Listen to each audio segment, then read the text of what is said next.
ऐश्वर्या जी, मैं जो लोग आज एंटी रेडिकलाइजेशन सेल का विरोध कर रहे हैं उनको दिल्ली दंगों की याद दिलाती हूं।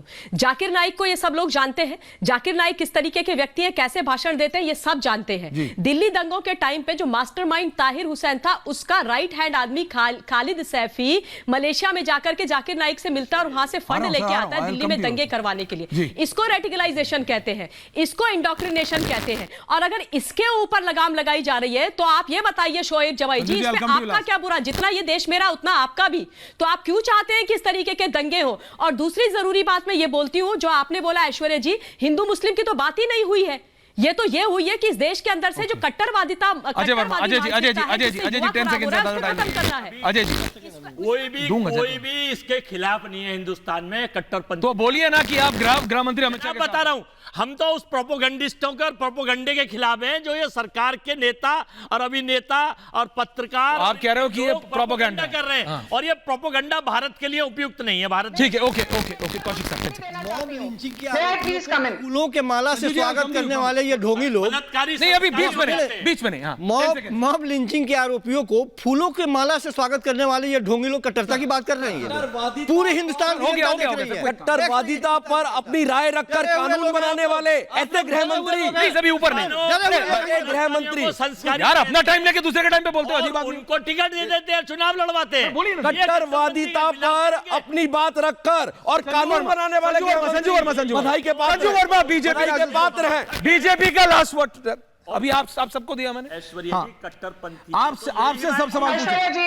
संजू जी 30 सेकंड साहब। ऐश्वर्या जी, कट्टरवादी मानसिकता पर यदि सबसे अहम फैसला किसी ने दिया है तो वो है supreme court of India. Supreme court ने साफ शब्दों में कहा कि इतने सालों तक नरेंद्र मोदी को टारगेट किया तीस्ता सेटल वार्ड ने with an ulterior motive to keep the pot boiling. ये संजू वर्मा नहीं, सुप्रीम कोर्ट के पॉइंट टेकन।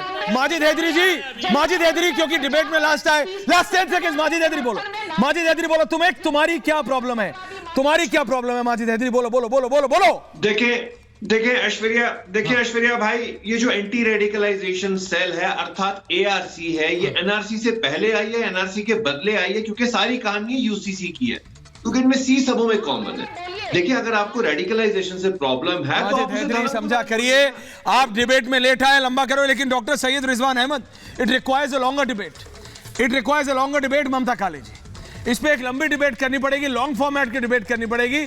शोएब जमाई जी, रिजवान साहब क्या कह रहे हैं? 5 सेकंड रिजवान साहब, और फिर मैं खत्म करूं। ऐश्वर्या भाई 2 सेकंड, 5 सेकंड हो गए। 2 सेकंड आज अभी साबित हो जाएगा कि हम लोग बिल्कुल कट्टर नहीं हैं।